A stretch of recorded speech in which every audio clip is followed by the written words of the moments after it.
दालचिनी हा एक मसाला आहे जो शरीरात HDL म्हणून ओळखले जाणारे चांगले कोलेस्ट्रॉल सुधारू शकतो आणि खराब कोलेस्ट्रॉलची पातळी नियंत्रित करतो. दालचिनीमध्ये महागाई विरोधी गुणधर्म असतात जे कफ तयार होण्यास प्रतिबंध करण्यास मदत करतात आणि दालचिनीचे सेवन केल्यावर सामान्य सर्दीपासून बचाव होतो. दालचिनीचे फायदे व तोटे काय व ती जास्त खाल्ल्याने काय होते? दालचिनी आपल्या स्वयंपाकघरातील मसाल्याचा आवश्यक घटक आहे. इतर पदार्थांच्या सारखे दालचिनीचे अनेक फायदे आहेत, पण दालचिनीमुळे मुख्यत्वे रक्तातील साखरेचे प्रमाण कमी होते किंवा नियंत्रणात राहते. त्याच्या याच गुणधर्मामुळे शुगर किंवा डायबिटीस नसूनही तो होऊ नये म्हणून मी दालचिनी पावडर रोज वापरतो. मी मुख्यतः कपाला चिमूटभर दालचिनी पावडर स्वरूपात चहा, दूध आणि भाजीत दररोज आवर्जून वापरतो. तसेच पुलावमध्ये अख्खी दालचिनी न विसरता घालतो.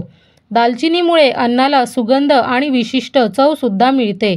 विशेष म्हणजे चवीला गोड असलेली दालचिनी साखर नियंत्रित करते हे आश्चर्यकारक वाटते. पतंजलीचे दालचिनी पावडर स्वरूपात तयार देखील मिळते. ते पावडर स्वरूपात असल्याने वापरायला सोपे पडते. दालचिनीची छोटी कांडी चघळत राहिले तरी चालते. चवीला गोडसर असते. दालचिनीचे फायदे: मासिक पाळीच्या वेदनांपासून आराम मिळण्यासाठी दालचिनी प्यायली जाऊ शकते. दालचिनीचे पाणी रोगप्रतिकारक शक्ती मजबूत करण्यास मदत करते. जर तुम्ही वजन कमी करण्याचा प्रयत्न करत असाल तर तुम्ही आहारात दालचिनी पाण्याचा समावेश करू शकता. दालचिनी डोळ्यांसाठी फायदेशीर आहे. दालचिनीचे दुष्परिणाम: जास्त दालचिनीचे सेवन केल्याने तोंड आणि ओठांवर जळजळ होऊ शकते. काही लोकांना दालचिनीची ॲलर्जी देखील असू शकते. जर ते थेट त्वचेवर लागू केले गेले तर जळजळ आणि लाल ठिपके देखील येऊ शकतात. गर्भवती महिलांनी कोणाच्याही सल्ल्याशिवाय दालचिनीचे सेवन करू नये. जास्त प्रमाणात दालचिनी खाल्ल्याने यकृताचा त्रास होऊ शकतो. याशिवाय दालचिनीची ॲलर्जी देखील असू शकते. त्वचेवर दालचिनी वापरण्यापूर्वी दालचिनी एका लहान भागावर लावा. जर जळजळ होत असेल तर दालचिनी वापरू नका. भारतीय स्वयंपाकघरात दालचिनीचे स्वतःचे फायदे आहेत, मात्र काही तोटे देखील आहेत. दालचिनीमुळे जेवणाची चव दुप्पट होते. यासोबतच यामध्ये अनेक आरोग्य समस्या दूर करण्याची क्षमता देखील आहे.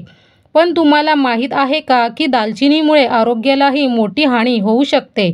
त्यामुळे दालचिनीचे सेवन केल्यास त्यामुळे होणारे नुकसान समजून घ्या.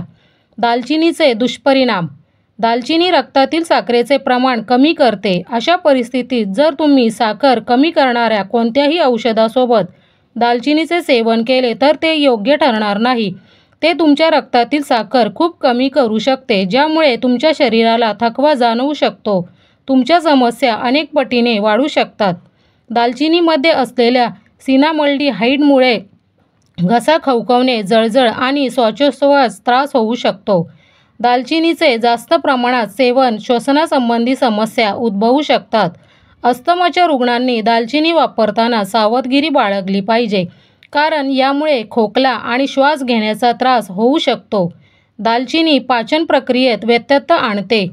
काही लोकांमध्ये दालचिनीच्या अतिवापरामुळे पोटात जळजळ होऊ शकते. हे केवळ वेदनादायक नाही तर पोटात अल्सर आणि कर्करोग देखील होऊ शकते. दालचिनीमध्ये कॅमेरिनचे प्रमाण जास्त असते. काही अभ्यासानुसार शरीरात कॅमेरिनचे प्रमाण जास्त असल्याने कर्करोगाचा धोका वाढू शकतो. धन्यवाद.